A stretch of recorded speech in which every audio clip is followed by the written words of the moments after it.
Hey girl, hey. Hey girl, hey. I'm on the couch. It's a very fluffy couch, but I hope that this is okay enough for us to talk. Before I come back with my vlogs and other videos, I just want to, one, thank you all for still loving me. When I say that, I mean I literally still get views on my videos. Very often I get DMs like, hey, when are we getting another video? Like, what's up, girl? You know, like, what's up, sis? You know? But truly, I'm gonna put y'all on. We're gonna have a little girl talk because it's needed with as much discretion as I can use. But I want y'all to know that I love y'all and that I have made numerous attempts within the past year to try to just come back on my channel, but it's simply put, I did not need to be on anybody's camera last year, okay? So I owe y'all an explanation, but I wanted it to make sense. Being that it literally has been about exactly a year, I wanted to take you all throughout my year, and I have a list of just, I would say profound events that really impacted me last year and had a lot to do with my isolation, with where God was putting me and pulling me out of. So we are just going to jump right in.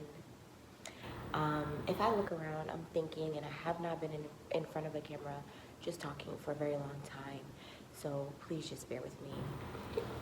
Excuse me.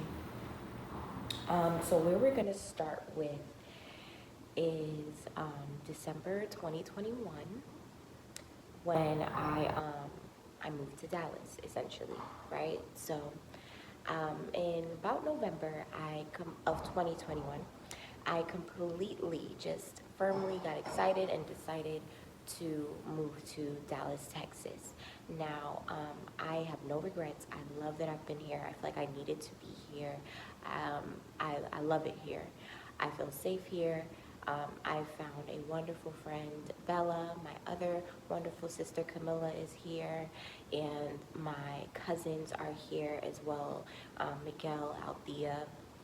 So I have, you know, a mini village here. A lot of everybody's in New York, as y'all know, but I do have a mini village here in Dallas that has been tremendously supportive of me during this season of a roller coaster, honestly. But I will say, decided to move, my boys and I, my family, my husband also, he was already in Dallas, and we decided to come here.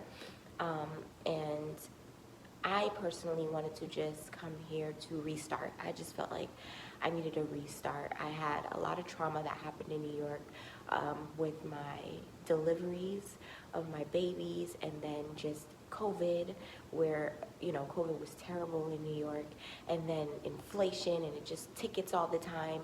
I was teaching, and suddenly the school I was teaching at became toxic. The environment, it seemed like odds were just against me, and I just wanted to move. I had spent the summer of 2021 in Dallas already, and I felt very comfortable, and I never wanted to leave. So I told my parents that I asked my parents, I told my parents, I said, I'm going to move with the boys and my husband to Dallas, Texas. So I did that, and I don't regret that. So that's the move to Texas. I came here, just honestly speaking, I will say that the stress and the pressure of becoming new parents, me becoming a woman, my husband becoming a man, because we've literally, I want to say, have known each other, we're growing up together, right, essentially. So I met him in college, and I'm about to be 26, leave it at that. But a lot of pressure comes with that, and it definitely left open room for the enemy to just have his way, with my marriage. So um, essentially, when we moved here, we were doing very, very, very, very, very well. Better than we had been for the past 2 years before that. If you are part of our village, you know. um, but we were doing very well. Now we're in 2022, January. I'm in my new apartment, and the boys are here. They're feeling comfortable. They're adjusting well. And then I want to say about end of January, February, um, something shifted, and I don't know what it was. But again, like I said, I truly do feel over the past years, the enemy has been trying to have his way with myself and my family. And as you guys know, generational curses, they exist. And I truly feel that, well, I brought tissue because I just knew I probably was going to cry.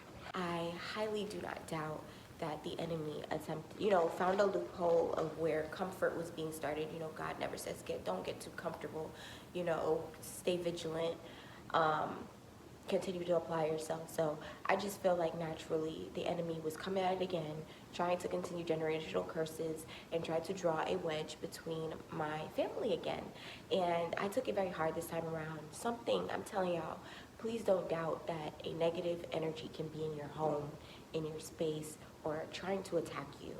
And one of my sisters, Carisha, since I got pregnant the first time, she would tell me, like, not to discourage me or anything like that, but she's very, she also is a friend that brings me closer to Christ, just like Baina and Shahida and Bella.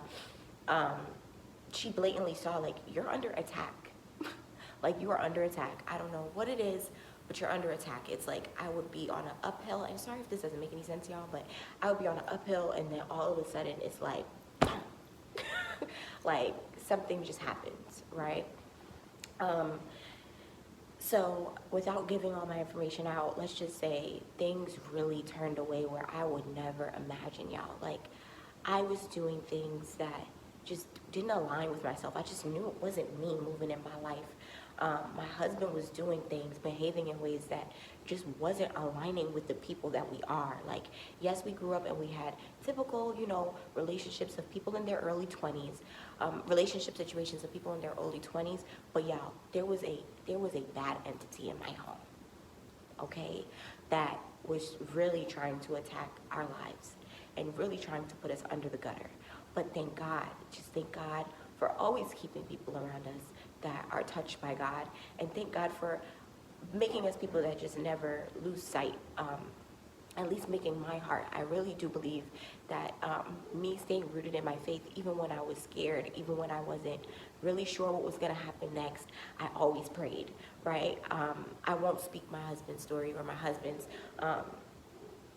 spiritual journey and where he went and what took over him, but I will say that I thank God for my consistent connection to him and being able to call on him and keeping his name in my home, because I genuinely just don't know what would happen, right? So I would say February was the worst. February was the worst for me. And it just wasn't because of what was going on in my home. A very vital relationship in my life that I thought would go on for the rest of my life. A very valuable friendship that I had came to a close, and it literally broke my heart. Like, it literally broke my heart. So not only was the enemy trying to attack my union and attack my family and my stability, he was also, like, I believe that just God removes things that just you don't need and that cannot sustain you in that time. So I won't say that was the enemy, but how it happened, the enemy saw it happen and definitely tried to traumatize me from building other friendships and other relationships with the way that it took place. So I believe God did what he had to do, and he moved in my life and he removed whatever did not need to be there at the time. But the way it felt, the way that my heart felt, and the way that my mind was starting to work, I feel like the enemy took advantage. Does that make sense? I hope so. But yeah, basically, I lost a best friend. Well, I don't want to say lost, but a best friend relationship ended, and it also shifted other friendships that I had in the making, and it was in the process of me moving into my 25th birthday. So now we're kind of like approaching March. And I will say that I don't think it's a coincidence that I was maybe having a quarter life crisis. Perhaps. Last year, I believe, and just I'm closing off my 25th year now, and I really am grateful for every moment and everything that took place. Sorry, y'all, because I'm not the same in a wonderful way. But I will say, in that time, I felt that I was completely under attack and that God was just pulling everything from me. Friends, the love of my life, just leaving me entirely like just by myself. And I'm gonna be honest, my first instinct wasn't like, oh, I'm by myself. God is trying to just get me to be alone with him, right? So it simply just felt like a straight attack. And y'all have to remember, like, I just moved across the country. It's just my kids and I. And because at the moment, my husband and I were not partnering together. And it was scary.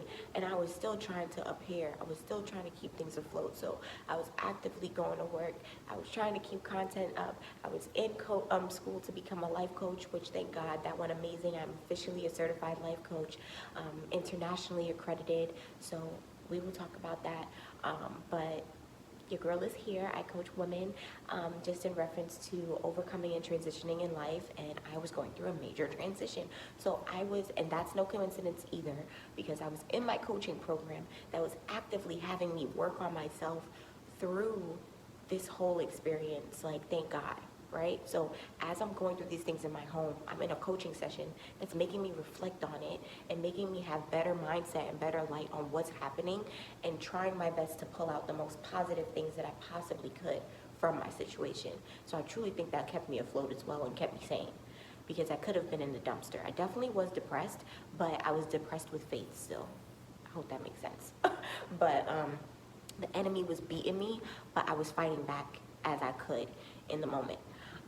So fast forward, it's my 25th birthday, and I'm going to Aruba, my favorite country. I love Aruba so much. It just makes me feel happy and at peace.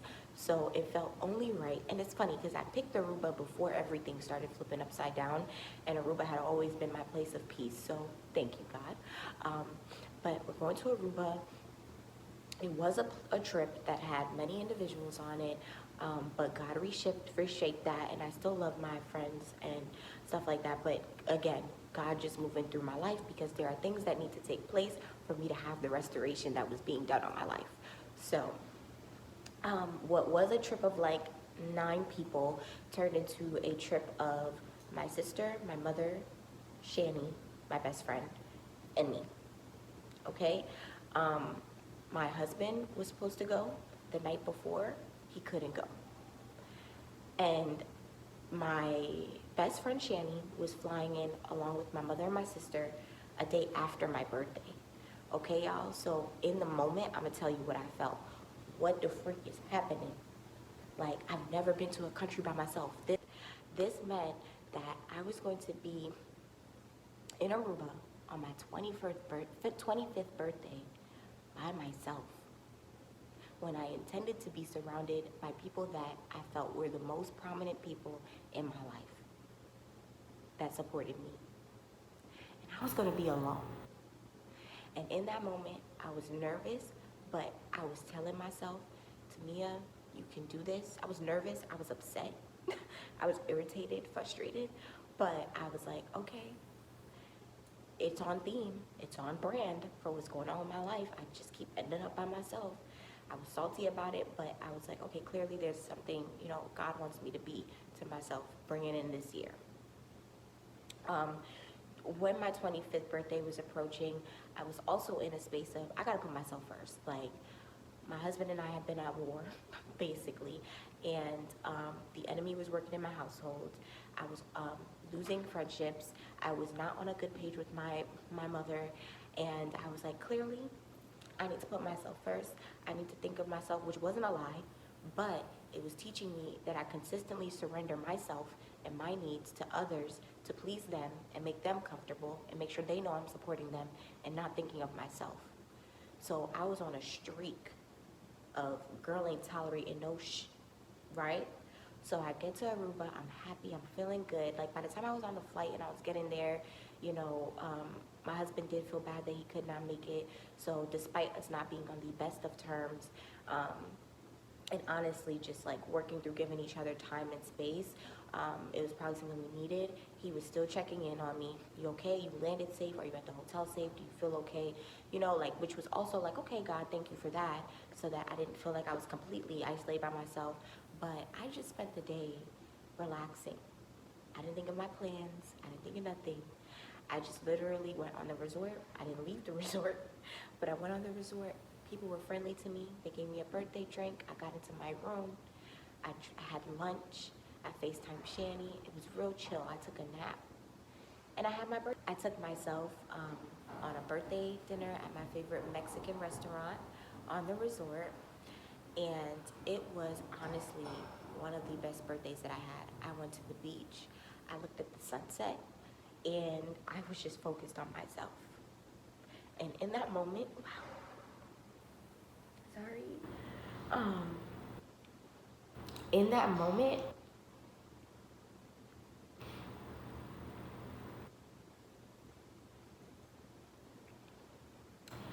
when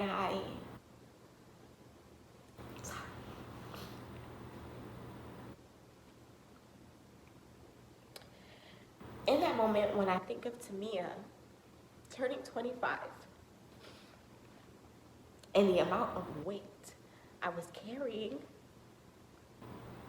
and the amount of ridicule I was putting on myself for the things that I had experienced from 21 to 24, it was gone. It was gone. Like, the battle, the war was not over, but me blaming myself and me being hard on myself and not just letting, just going with the flow was gone, y'all. Like, I felt like you are so powerful. And it's like, you did it. Like, I was able to tell myself, like, sit on the beach and just tell myself, like, you are that girl. And you are definitely hurting. And you have definitely seen some things and been through some things that you did not deserve. But damn, God has his hand on your life, right? So I have one of the most amazing birthdays. Shani and my mom make it. We do everything that was on our itinerary. I have the time of my life. Thank you, best friend, for just got to get together. Shout out to my best friend. For real. I didn't think I was gonna cry like this. Shout out to my best friend for really holding me, like, through everything, even before I moved to Dallas. Just when I was in this season, she really held me together. Sorry. I'm not saying sorry, y'all. I'm crying. This is what it is. Bitch, you look a mess. Thank you, Shani, for holding me together and supporting me and making sure that when things were as dark as they could get, all you did was love me. All you did was be patient with me and kind.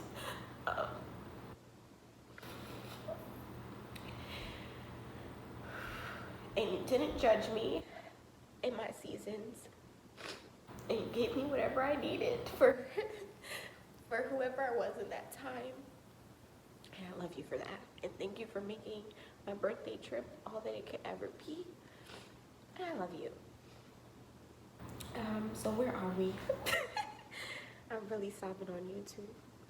So I go to Aruba. I have a beautiful trip. I come home and I have a better understanding of the next steps that I'm going to take with you know, my position in terms of how I'm showing up in my marriage, and that's none of y'all business, but I made decisions on what I needed to be the best mom in that time and be the best person for myself, right? Warfare was not done, like I said. So I was battling, just wondering why the people that I trusted most in my life were not being trustworthy people, like being mean to me or leaving me. So while I was aware and really strong, like, with strength getting through those things, and with grace getting through those things, I was so confused. Shanny continued to be there for me, support me through all of it, but I was genuinely really confused. um, I go back to, my birthday's on spring break for teaching, so I go back to school. I'm showing up. I meet a beautiful student that I love so much. She's not my student anymore, but she's more like a sister now, Taylor. And God allows me to speak into Taylor's life. Suddenly, I have this student, and for some reason, she's entirely open with me.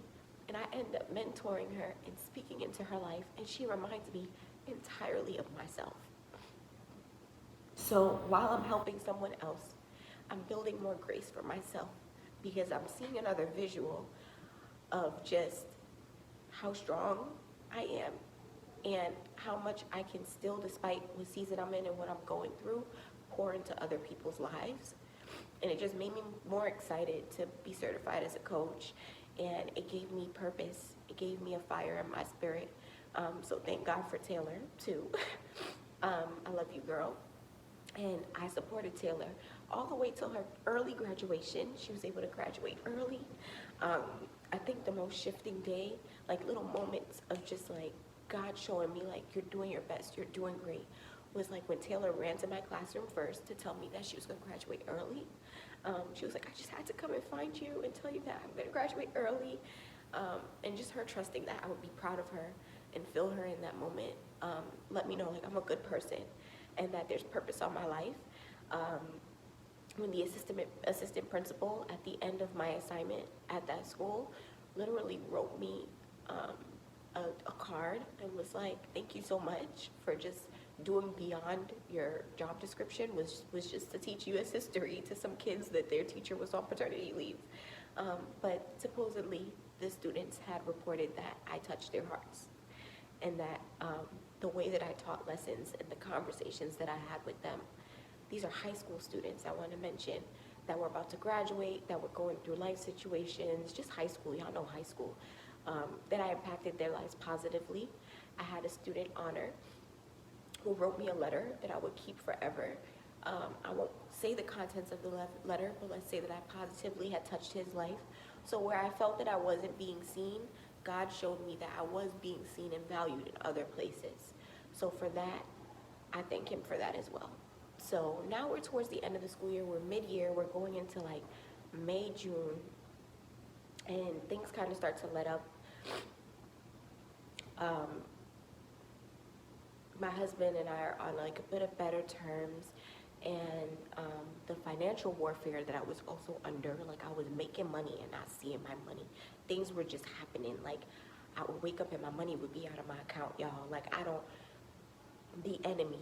I truly believe I switched my apartment. Like it was to the extent, y'all, where I don't live in the same apartment unit anymore, because there were things that I felt in that space that I know has to do with what was happening in my family, and I know that that is real. Like it was like no matter what we did, we would make progress and something would just yank us back.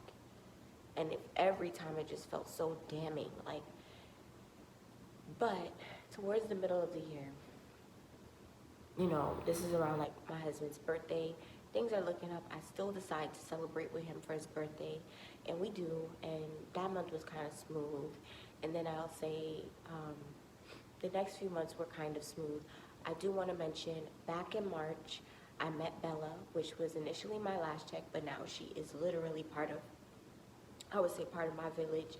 She did my lashes. I opened my entire heart to her, and she literally, it was like off rip. It was like she was sent by God to my life, and she literally saw inside my home. She knew everything that was happening inside my home, and it was just another tangible friend, another sister, another soulmate that could hold me up in a time of warfare in my life. So around this time, Bella's also like inviting me to her church, but it was like every weekend I had to babysit, and then I got a job over the summer that literally required me to work 13 hours on a Sunday. So look at the enemy, from like 6:30 in the morning to 6 p.m. at night. So there were no church services that I could make it to.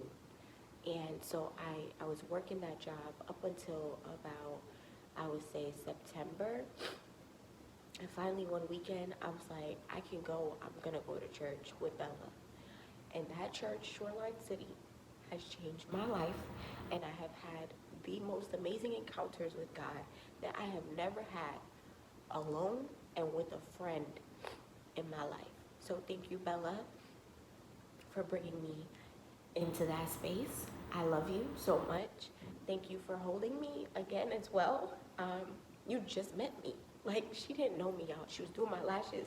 She just met me, and this girl has loved on myself and my children, and it has not gone unnoticed. I am on a public stream crying and saying that I am ultimately grateful for this woman. Her heart is like gold. She will help anybody, but I'm telling you, y'all, like, she made sure I was able to get out of my apartment. She made sure I was safe. She made sure that my kids did not go hungry while the enemy was attacking my finances. And y'all know I keep it real. Like, I really appreciate her. And she brought me to a church home where I feel safe and I feel powerful and I feel close to God. And I feel like I can get on my knees and not care who's around me. She's prayed over me. And what else can you thank God for? How can you thank God for a friend that brings you closer to Him? I don't have words. So thank you, Bella. So we're in September, and now I'm going to church actively. I've watched a sermon every week, whether it was online or in person, since then. And I joined the church, and I just love who I am in the way it's changed me. My first day, I definitely felt the scripture, the word that Pastor Earl gave, but the enemy was still tugging on my heart. So I still felt doubtful in the things that were around me. I still worried. I still struggled with anxiety, struggled with severe anxiety. I was actively in therapy around this time as well, so I was seeing my therapist, but the enemy was still working. And I would say in September, my husband and I had what was, now that I think about it, like, wow, was our last really bad argument that pushed me to lose faith in my marriage. And I'm being honest because I know, and I don't care what anybody thinks. I don't care. I know that everybody's not your friend. So I know that there's somebody probably watching this that gets a thrill off me being in this position, in this vulnerable state. I don't care. But in September, I felt that it was time for me to throw in the towel. The enemy had pushed me to believe that there was no restoration possible in that situation. So I, around September, October, had started preparing myself to give up on my union. That I feel that God had no way of coming through and making changes or leaving room for restoration and growth in my union, in my marriage that He had created. So, and my village supported me because thank you, Bella, thank you, Shani, thank you to my family, thank you, Baina, Shahida, Carisha, right, so God immediately, so I want to say this, okay, I move out, it's December, I'm talking December 2022. We have our agreement, following our agreement, we're getting along in the midst, like there's no drama, I want to mention, like there's no drama, nothing like that.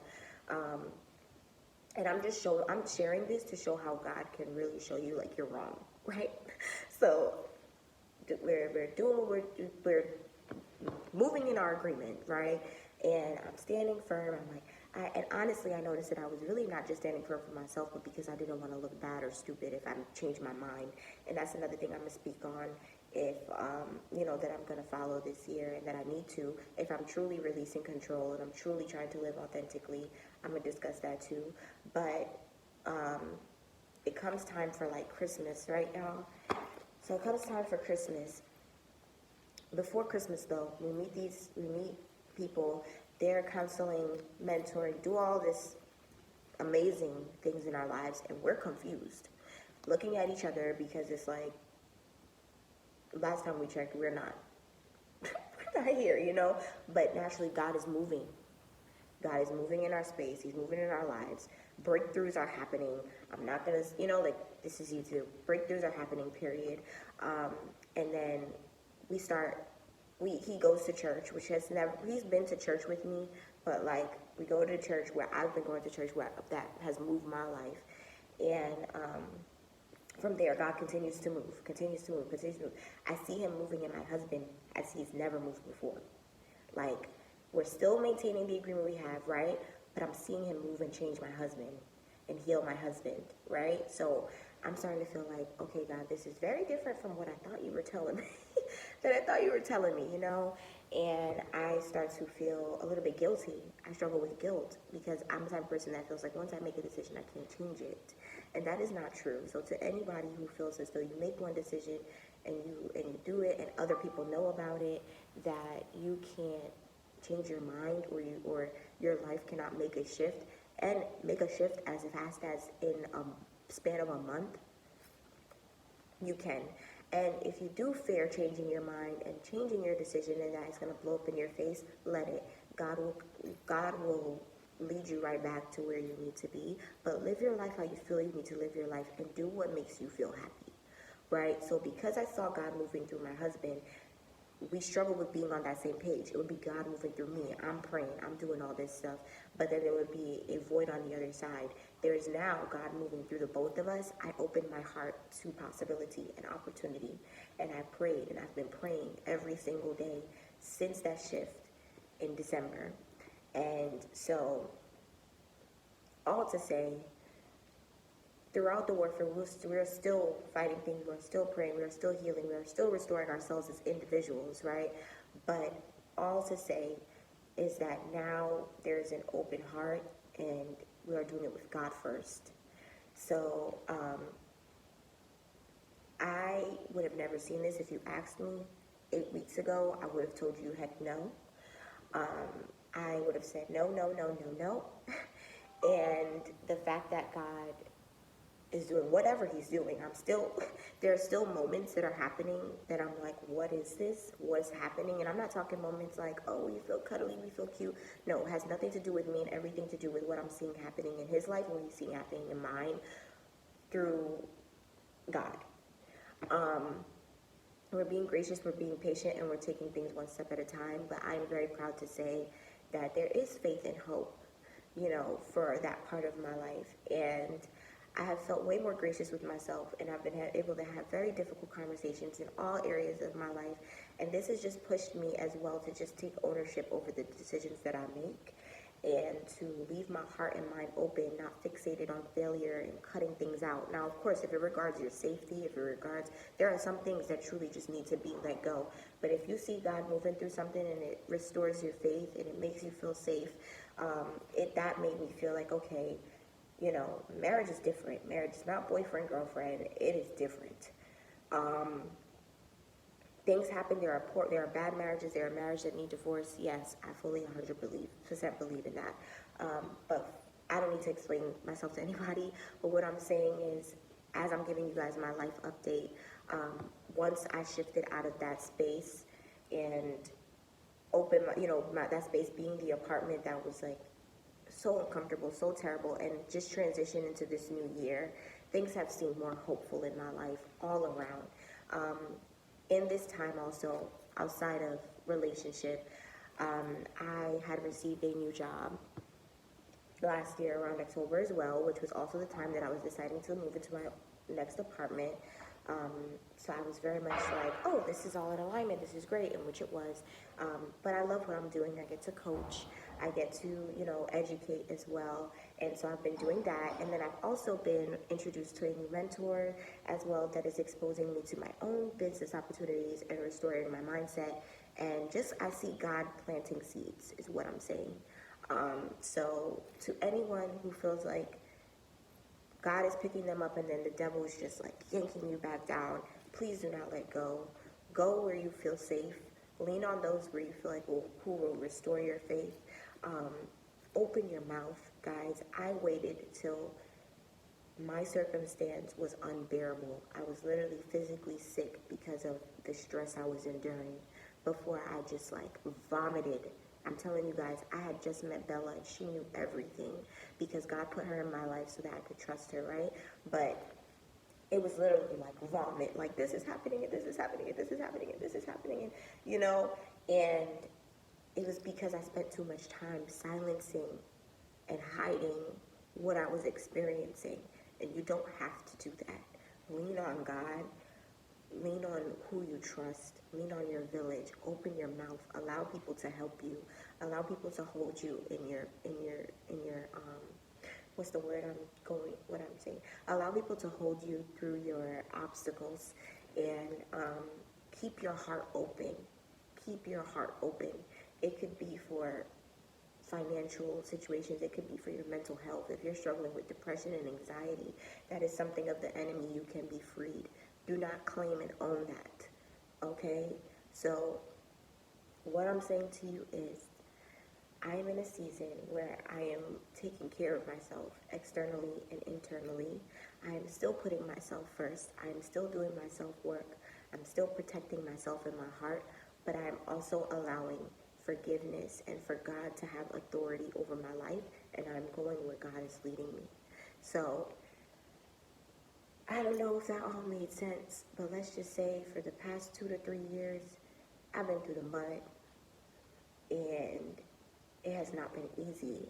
But one thing I can say confidently is God has kept me, and He has kept people around me to keep me safe, keep my sons whole, and they never had to worry. Like, my sons have never been without. Through all of this, y'all, I've seen days where I have nothing, and my sons still have. So I thank God entirely for how He's touched my life, for who He's put in my life, who He's highlighted in my life in these seasons. And I thank them for taking on that position in my life, because they probably didn't even know they were going to touch a life the way they did, but you've touched mine. So thank you to everyone who has, stayed in contact, who has reached out to me via DM, who has gotten excited about this video coming. You probably didn't expect me to even be as transparent and open with you as I am. Continue to pray for me. Continue to pray for my family. Continue to pray for the restoration of Christ in my life. And I just have so much beautiful things coming. I have so many wonderful conversations. I have workshops coming. So that's the final thing I want to close on, is that last year I started a business called Clarity with Me, and it is my transitional coaching business, and I provide high quality coaching to girls and women who are seeking and craving the desire to own their lives and live the lives that they want, and do so confidently while using the gifts within themselves. So as a coach, what I do is I have empowering discussions with you, ask you empowering questions. It's very similar to therapy, but it is not therapy.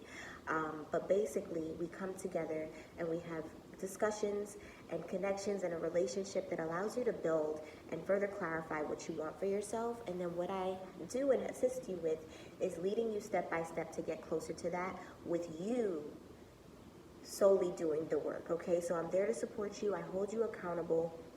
But essentially, I'm just helping you pull out what you already have within yourself. So if you're seeking support, if you have something that you really want to do, and it's a matter of lack of accountability, or lack of just confidence and belief in yourself, that is what my purpose is. That is what God has put in my heart, to motivate others. So I will attach my booking link. I will attach all of my social media in this description. But I know it is my duty to touch the hearts of women, and that my story and my testimony will change and help and motivate many. So that is why I came here today, completely raw and unfiltered, to tell what I've been experiencing, and how I've been attacked spiritually by the enemy, and how he's no longer attacking me, and how he will no longer have that hand on my life. on my union, on my motherhood, on my parenting. I rebuke it in the name of Jesus, and the blood of Jesus covers me from head to toe, and that is why I'm still here, and that is why I'm still safe and sane and able, and why blessings are still flowing in, and why I'm still able to sit here and talk to you all. So I am sending you all love and light. Thank you so much for sitting through this video. Thank you for crying with me if you cried. And I just hope that everyone is just putting themselves first and living unapologetically. Change your mind. Make the decision. Do what you have to. Put yourself first. And I love you, lovelies. I will see you soon. There is a vlog coming, and we're about to be on and popping. So I love y'all. Toodles.